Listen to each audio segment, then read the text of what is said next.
Hey, how's it going, guys? This is your boy Haze, and today we're going to be on the 8.2 PTR testing out some of the specs we were referring to in the last video, the Icy Citadel Frozen Tempest spec, and of course the Latent Shield Big Frost Strike spec. So what we're going to be doing is, on the PTR, if we go into Proving Grounds, we can test out a single azerite neck piece ability, Unbound Forced.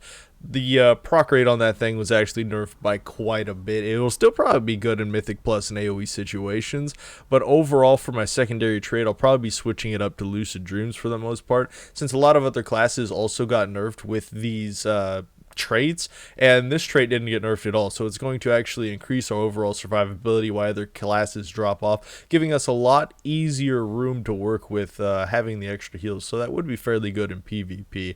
But besides that, everything worked fairly well for the specs. They did exactly what I thought they were going to do in terms of overall damage and being able to proc up quite a bit of DPS. So let's go ahead and jump into this video and talk about this. It's who we are, it's what we do, we've come so far, and now we pay the price, so don't even cry.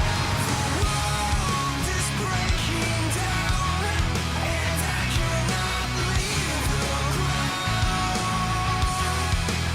So when it comes to the Frost Strike full damage spec, it was fully capable of doing exactly what I thought it was going to be able to do, and that was in the end with the build that I was running going to be able to hit 80k plus Frost Strikes.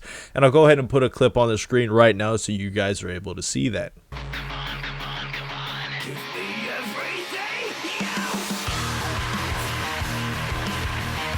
The only thing that was fairly disappointing about this spec had to do with the Unbound Force. Now, this ability I thought was going to have a lot more uptime when it came to single target DPS, but I can imagine that this ability is still going to have some kind of potential in terms of AoE damage. Let's say if there's 10 targets around, you're hitting all 10 of them, the chances of you getting 5 stacks off of hitting 10 targets is probably going to be fairly high, and that's going to cause your critical strike bonuses to stack up much faster if there's multiple targets in comparison to if there's a single target. Obviously, we can't test that out inside of the training grounds because there's only single dummies riddling the area, and we're not going to be able to actually see very well. But overall, the damage is good. I can definitely see it being viable in terms of just raw amount of burst pressure, because you do get 50 to 60k crits very often. The 80ks are kind of rare just because it's hard to get that crit chance and get those things lined up without the Unbound Force buff being used in like one of the off pieces, because that's really going to be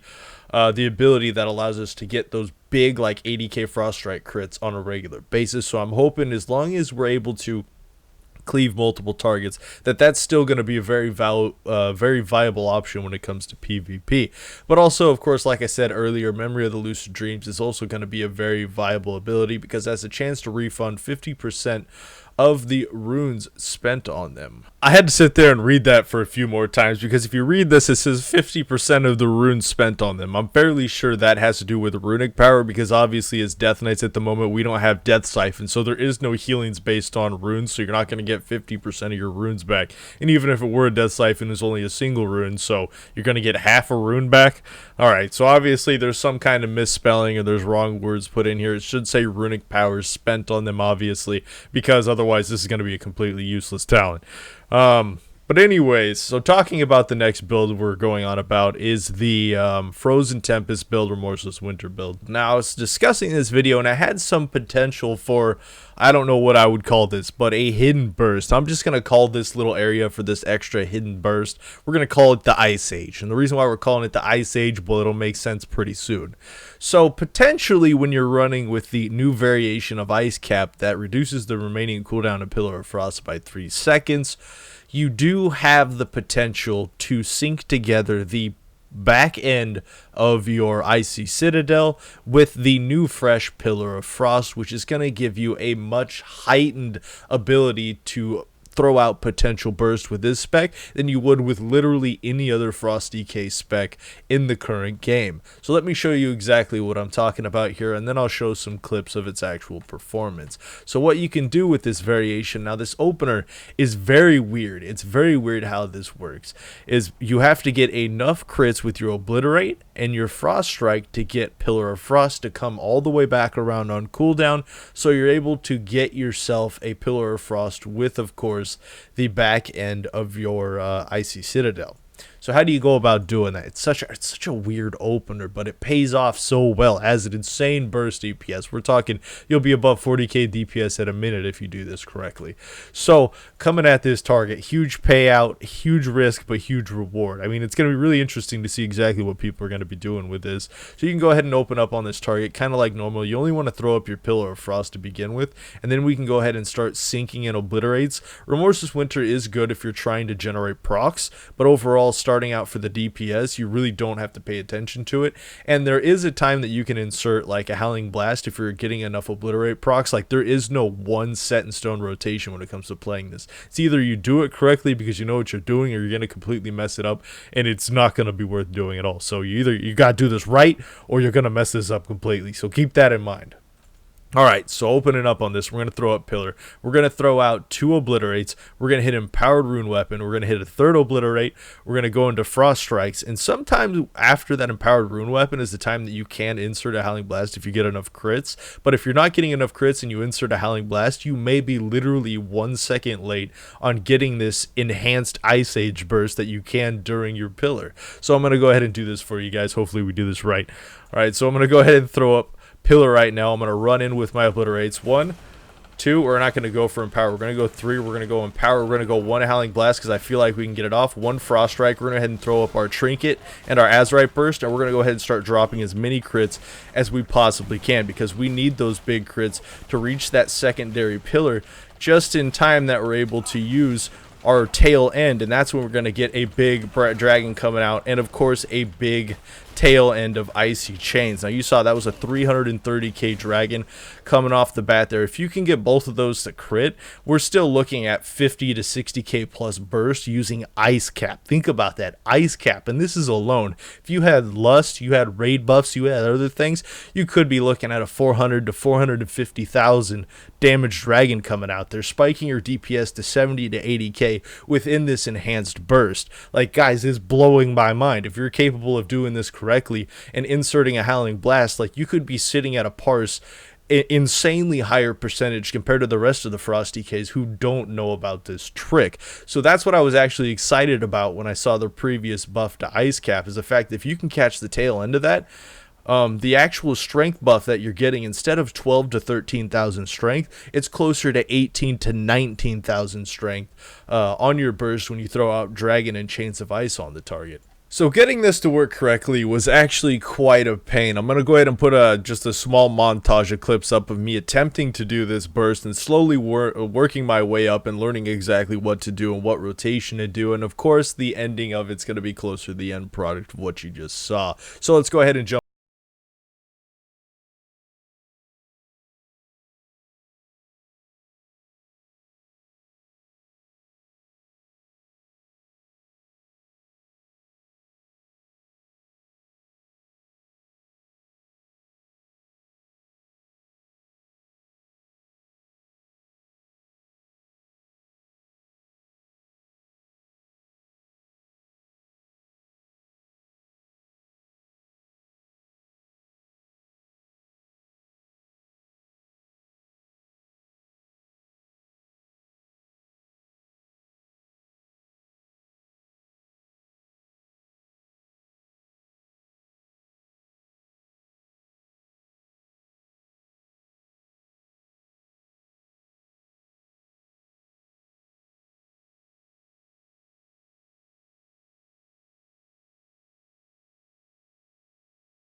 Will we be able to compete with a breath build with this Icecap build? Yes, I do believe it's going to be possible to compete with the breath build with the Icecap build. Like, honestly, as long as you get your procs correctly and you're throwing everything up at the time you're supposed to be, it should actually be higher than the breath build when it comes to overall DPS because of the random procs and the reduced cooldown on your pillar. You will get a little bit more burst out of Breath of Syndragoza off the opener, but it will fall off quite a bit more in comparison to what Icecap will, just because of the sheer amount of consistency you're going to be able to proc up using the Icecap build. So guys, I hope you enjoyed this video. I hope you're glad to see Breath just being kicked out the door.